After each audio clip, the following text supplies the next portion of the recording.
बच्चों, welcome to green science classes. बच्चों, आज मैं आप लोग को नया चैप्टर बताने जा रही हूँ जिसका नाम है श्वसन। इसको इंग्लिश में बोलते हैं रेस्पिरेशन। आपने इसके पहले पढ़ा पाचन। तो अगर हम एनसीईआरटी के हिसाब से देखते हैं बच्चों, तो ये हमारा उस लाइफ प्रोसेस का ही टॉपिक हुआ। दूसरा टॉपिक रेस्पिरेशन, पहला हुआ डाइजेशन, दूसरा रेस्पिरेशन। लेकिन अगर हम भारतीय भवन के हिसाब से देखते हैं तो भारतीय भवन में पहला हमारा चैप्टर होता है पाचन, दूसरा होता है श्वसन। तो चलिए बच्चों, आज हम शुरू करते हैं अपना नया चैप्टर श्वसन यानी कि रेस्पिरेशन। तो रेस्पिरेशन क्या होता है? अगर हम आपसे पूछते हैं कि श्वसन किसे कहते हैं, तो आप सिंपल सी भाषा में, बोलचाल की भाषा में बोल देते हैं। ऑक्सीजन हम लेते हैं, सांस लेते हैं, कार्बन डाइऑक्साइड छोड़ देते हैं, इसको हम श्वसन कहते हैं। नहीं बच्चों, इसको हम सिर्फ श्वसन नहीं कहते हैं। श्वसन में हमारा ग्लूकोज का चरणबद्ध तरीके से ऑक्सीकरण होता है, उसके बाद हमें ऊर्जा मिलती है। इस सारे प्रोसेस को, ये एक लंबा प्रोसेस है, इसको हम कहते हैं श्वसन।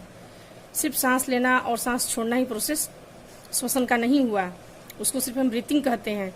अगर हम सांस लेते हैं तो ऑक्सीजन जब लेते हैं अंदर की तरफ तो उसे कहते हैं अंतःश्वसन, और जब छोड़ते हैं तो उसे बाह्य श्वसन, और दोनों को मिलाकर के हम बोलते हैं ब्रीदिंग। चलिए अब हम शुरू करते हैं कि श्वसन कहते किसे हैं। तो बच्चे, जब हम इसके पहले आपने पढ़ा होगा पाचन। हमने इसके पहले चैप्टर में क्या पढ़ा था? पाचन। तो पाचन के उपरांत जो पचा हुआ हमारा भोजन होता है, अवशोषित होकर कहाँ पहुँचता है? जीव के सभी कोशिकाओं में, शरीर की सभी कोशिकाओं में पहुँच जाता है। और वहाँ पहुँचने के बाद क्या होता है? वहाँ पे जो हम सांस लेते हैं तो उन्हीं कोशिकाओं में सांस के द्वारा क्या आता है? ऑक्सीजन। जब सांस लेते हैं तो ऑक्सीजन पहुँचा जाता है वहाँ, और वही ऑक्सीजन इस ग्लूकोज को, यानी जो हमारा खाना पचा हुआ होता है, यानी कार्बोहाइड्रेट जब पच करके ग्लूकोज के फॉर्म में आता है, तो उस ग्लूकोज को ये ऑक्सीजन क्या करता है? तोड़ देता है, विघटित करता है। किसमें? कार्बन डाइऑक्साइड, जल, और वहीं हमको मिलता है फिर ऊर्जा। और यही ऊर्जा शरीर के या सजीव के सभी जैविक क्रियाओं के संचालन में कार्य करता है। जैसे हम बोल रहे हैं तो भी हमें ऊर्जा की आवश्यकता होती है, हम खाना खाते हैं तो भी हमें ऊर्जा की आवश्यकता होती है, हम दौड़ते हैं, कोई भी काम करते हैं तो हमें ऊर्जा की आवश्यकता होती है। ये ऊर्जा हमें कहाँ मिलता है? इसी ग्लूकोज के ऑक्सीडेशन के फलस्वरूप जो ऊर्जा निकलता है, वही ऊर्जा हमारे सभी काम करने में उपयोग होता है। इतने सारे प्रोसेस को हम रेस्पिरेशन कहेंगे। तो बच्चों, हम देखते हैं कि इसका हम परिभाषा कैसे देंगे श्वसन का। तो चलिए परिभाषा देख लेते हैं। वह जटिल जैविक रासायनिक प्रक्रम जिसमें कार्बनिक पदार्थों के चरणबद्ध ऑक्सीकरण के फलस्वरूप ऊर्जा मुक्त होती है, कार्बन डाइऑक्साइड, जल बनते हैं, श्वसन कहलाते हैं। यानी कि जो हम भोजन ग्रहण किए, भोजन जब पच जाता है, कार्बोहाइड्रेट किसमें बदल जाता है? ग्लूकोज में। और ग्लूकोज ही जब वहाँ हमारे शरीर के कोशिकाओं में पहुँचता है ग्लूकोज, उसके बाद वहाँ ऑक्सीजन उस ग्लूकोज को विघटित करता है, ऑक्सीकृत कर देता है। उसके बाद क्या बनता है? कार्बन डाइऑक्साइड, जल और ऊर्जा। और यही कार्बन डाइऑक्साइड जब शरीर से बाहर निकाल दिया जाता है, उस पूरे प्रोसेस को हम कहते हैं श्वसन। अब हम ये देखेंगे कि ये जो हमारा भोजन जो पच गया, और भोजन के बाद जो भोजन के अणु होते हैं, यानी कि जो ग्लूकोज हुआ, दो परिस्थितियों में इसका ऑक्सीकरण संभव है। एक तो पहला कब? जो ऑक्सीजन की उपस्थिति में, दूसरा ऑक्सीजन की अनुपस्थिति में। जब ऑक्सीजन की अनुपस्थिति में होगा श्वसन, तो उसे कहेंगे हम अनॉक्सी श्वसन, अवायवीय श्वसन, एनारोबिक रेस्पिरेशन।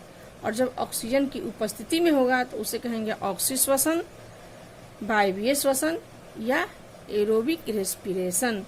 तो हमारा बच्चों रेस्पिरेशन दो तरह का हो गया, एक ऑक्सीजन की उपस्थिति में होता है और दूसरा ऑक्सीजन की अनुपस्थिति में।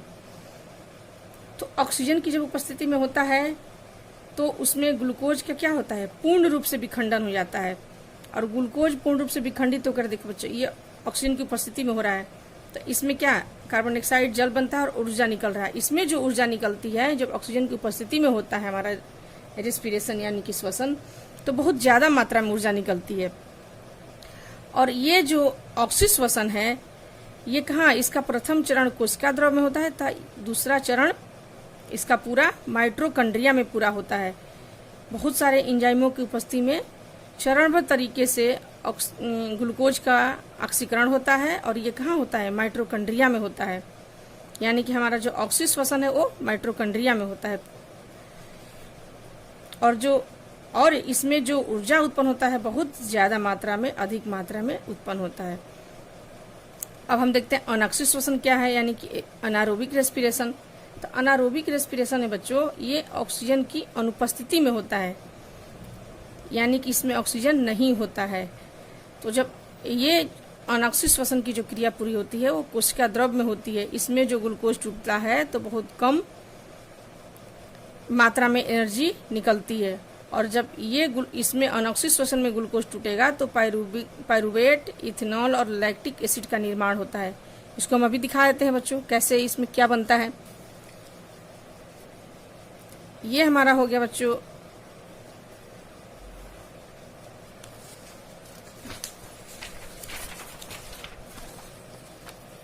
ऑक्सीश्वसन का। किसका? ऑक्सीश्वसन। ऑक्सीश्वसन में क्या बनता है?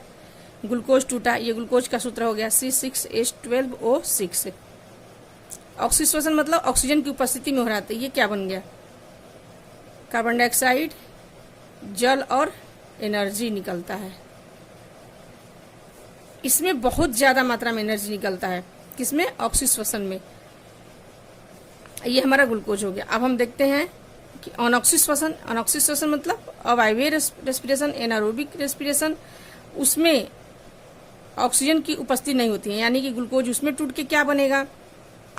उसमें बनता है पाइरूबिक एसिड या पाइरूवेट अम्ल। पाइरूबिक अम्ल या पाइरूवेट अम्ल, ये 3 कार्बन कंपाउंड होते हैं और ये 6 कार्बन कंपाउंड होते हैं। अब ये जो पाइरूवेट अम्ल है फिर टूट जाता है। ये देखिए इसमें ऑक्सीजन नहीं है, ये बिना ऑक्सीजन की अनुपस्थिति में हो रहा है। फिर ये जो पाइरूवेट अम्ल है वो टूट जाता है इथाइल अल्कोहल, या इसी को कहते हैं इथेनॉल, C2H5OH, और बन जाता है कार्बन डाइऑक्साइड और एनर्जी निकलता है। यहाँ जो एनर्जी निकलता है ये बहुत कम मात्रा में निकलता है। ठीक है बच्चों, तो आपने समझ लिया कि ये जो ऑक्सीय श्वसन है और ये अनॉक्सिय श्वसन है। ऑक्सीय श्वसन में क्या बनता है और अनॉक्सिय श्वसन में? अनॉक्सिय श्वसन में बनता है इथाइल अल्कोहल और कार्बन डाइऑक्साइड। इसमें बहुत कम मात्रा में एनर्जी की उत्पादन होती है। ये होता है आपको कोशिका द्रव में और ये पूर्ण होता है माइटोकॉन्ड्रिया में। आप लोग को यहाँ अंतर भी पूछता है कि ऑक्सीय श्वसन और अनॉक्सिय श्वसन में अंतर बताएं। ये शॉर्ट क्वेश्चन में आता है आप लोग का, तो आप लोग के 4 अंतर दे देना है। जहाँ मैंने यहाँ दिखाया भी है कि ऑक्सीय श्वसन ऑक्सीजन की उपस्थिति में होता है, ये ऑक्सीजन की अनुपस्थिति में हो रहा है। ये दूसरा है, ये तीसरा, ये चौथा। दूसरा में है ऑक्सीय श्वसन का प्रथम चरण कोशिका द्रव में तथा द्वितीय चरण माइटोकॉन्ड्रिया में होता है। अनॉक्सिय श्वसन की पूरी क्रिया कोशिका द्रव में होती है। ऑक्सीय श्वसन में ग्लूकोज का पूर्ण ऑक्सीकरण होता है तथा कार्बन डाइऑक्साइड एवं जल का निर्माण होता है। अनॉक्सिय श्वसन में ग्लूकोज का आंशिक ऑक्सीकरण होता है एवं पाइरूवेट, इथेनॉल, लैक्टिक अम्ल का निर्माण होता है, जो हमने आप लोग को अभी इसमें दिखाया था। अब हम देखते हैं कि जो ये ग्लूकोज है कि इस ग्लूकोज का विखंडन कैसे होता है, किस किस तरीके से ऑक्सीकरण इसका होता है। तो 2 हम लोगों ने आप देखा अभी, एक ऑक्सीजन की उपस्थिति में, अनुपस्थिति में, और एक होता है ऑक्सीजन के अभाव में। जब हमने देखा पहला, ये ग्लूकोज पहले कोशिका द्रव में जाता है तो वहां पे क्या बन जाता है टूटने के बाद? अनॉक्सिय श्वसन में यहाँ देखिए ऑक्सीजन नहीं है, फिर क्या बन जाता है? यहाँ से ही शुरू हो गया इसका ग्लूकोज का ऑक्सीकरण शुरू हो गया। ग्लूकोज जब कोशिकाओं में पहुंचा तो वहां इसका अब ऑक्सीडेशन शुरू हो गया, यानी कि ऑक्सीकरण शुरू हो गया, ऑक्सीकरण की क्रिया। तो ऑक्सीकरण ग्लूकोज का देखिए टूटता है तो क्या बनता है? पहले ये बनता है पाइरूवेट, वही जो हमने दिखाया था, पाइरूविक एसिड, और एनर्जी निकलता है। ये क्रिया होती है कोशिका द्रव में। अब ये जो पाइरूवेट है, यहाँ 3 स्थितियां होती है, 3 तरीके से इसका विखंडन होता है। पहला ऑक्सीजन की अनुपस्थिति में होता है, दूसरा ऑक्सीजन की उपस्थिति में, और तीसरा ऑक्सीजन के अभाव में। अब हम देखा करके देखते हैं बच्चों। जब पहला हमारा जो है पाइरूवेट अम्ल जो होता है ऑक्सीजन की अनुपस्थिति में, कहाँ? ईस्ट में। ऑक्सीजन की अनुपस्थिति में कहाँ होता है? ईस्ट में। और क्या बनता है? Ethanol plus CO2। दूसरा हमारा होता है ऑक्सीजन की उपस्थिति में। अभी हम बताएं माइटोकॉन्ड्रिया में ऑक्सीजन की उपस्थिति में होता है ऑक्सीय श्वसन। तो उसमें क्या बनता है, कार्बन डाइऑक्साइड, जल और ऊर्जा निकलती है। इसमें ऊर्जा बहुत ज़्यादा मात्रा में निकलता है, किसमें, ऑक्सीजन श्वसन में। और तीसरा हमारा होता है ऑक्सीजन के अभाव में। अब कहने का मतलब ऑक्सीजन के अभाव में, बच्चे आप जब दौड़ते हैं या चलते हैं तेज तेज, तो क्या होता है, आप तेज तेज सांस लेते हैं, बहुत तेज तेज दौड़ते हैं, तेज तेज आप, यानी कि आपको ऑक्सीजन की बहुत ज़्यादा उस समय ज़रूरत होती है, और ज़्यादा ग्लूकोज टूटेगा तो ज़्यादा एनर्जी मिलेगा। उस समय क्या होता है, जितना आपको ऑक्सीजन चाहिए उतना ऑक्सीजन आप शरीर को नहीं मिल पाता है। जब आप तेज तेज दौड़ के जाते हैं, अब मान लीजिए मैंने आपको भेज दिया दौड़ के जाइए, फिर आए, फिर दौड़े, फिर आए, फिर दौड़े, तो उसमें क्या होगा, ऑक्सीजन की आपके शरीर में अभाव हो जाता है। जितना ऑक्सीजन आपको चाहिए उतना ऑक्सीजन आपको मिल नहीं पाता है। तो उस समय जो ऑक्सीजन ग्लूकोज टूटता है तो किस में टूटता है, लैक्टिक एसिड में टूटता है। और ये लैक्टिक एसिड जो होता है हमारे पेशियों में जाकर के जमा हो जाता है। तब हमें क्या होता है, उसी समय हमें, जब लैक्टिक एसिड हमारे पेशियों में जमा होता है तो हमें थकान महसूस होती है, हमारे घुटनों में दर्द हो जाता है। और तो ये कब होता है, जब ऑक्सीजन का अभाव होता है तब। और फिर जब दौड़ के आप बच्चे आते हैं, तो बच्चों जब लैक्टिक एसिड पुनः ऑक्सीकृत हो जाती है तो फिर हमारी थकान दूर हो जाती है, हमें थकान की महसूस नहीं होती है। अब ये भी आप लोग को दिखाए थे हम कि लैक्टिक एसिड कैसे बनता है। एक तो मैंने आप लोग को दिखा दिया था पहले कि ऑक्सीजन की उपस्थिति में टूट कर क्या बनेगा, ग्लूकोज। और फिर दूसरा, ऑक्सीजन की अनुपस्थिति में ग्लूकोज पायरुविक एसिड में बदलता है, फिर इथाइल अल्कोहल और कार्बन डाइऑक्साइड में। अब ये लैक्टिक एसिड का भी देख लें कि ऑक्सीजन का अभाव रहेगा तो ग्लूकोज क्या होगा, ये हमारा ग्लूकोज हो गया, बन गया ऑक्सीजन के अभाव में क्या बन गया, लैक्टिक एसिड, C3H6O3 होता है लैक्टिक एसिड। और ये 2 अणु प्लस ऊर्जा। तो बच्चों हमने ये 3 देख लिया, ग्लूकोज का विखंडन का 3 चरण देख लिया। एक ऑक्सीजन की अनुपस्थिति में, दूसरा उपस्थिति में, और तीसरा ऑक्सीजन के अभाव में। ये हमारा ग्लूकोज के विखंडन का विभिन्न स्थितियां थी। अब हम देखते हैं कि जो ये श्वसन जो होता है, अनाक्षित श्वसन जो होता है, इसमें एक वर्ड आता है हमारा फर्मेंटेशन।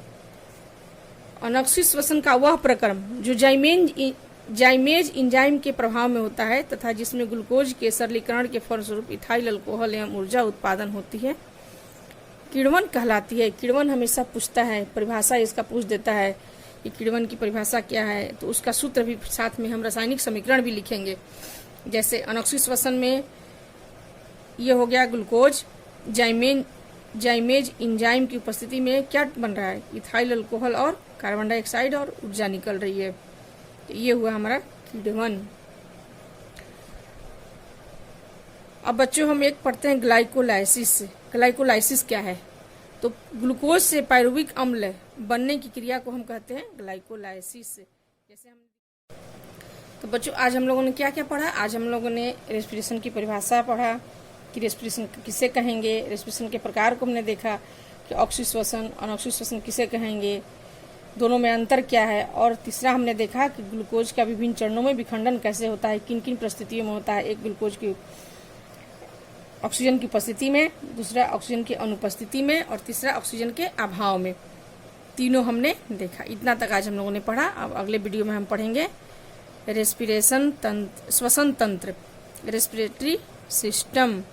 मनुष्य में श्वसन तंत्र कैसे होता है, उसमें कौन कौन से अंग भाग लेते हैं, कैसे ऑक्सीजन अंदर जाता है, कार्बन डाइऑक्साइड बाहर निकलता है, गैसों का आदान प्रदान कैसे होता है, ये सब सारी चीज़ हम अगले वीडियो में पढ़ेंगे। ओके बच्चों, थैंक यू।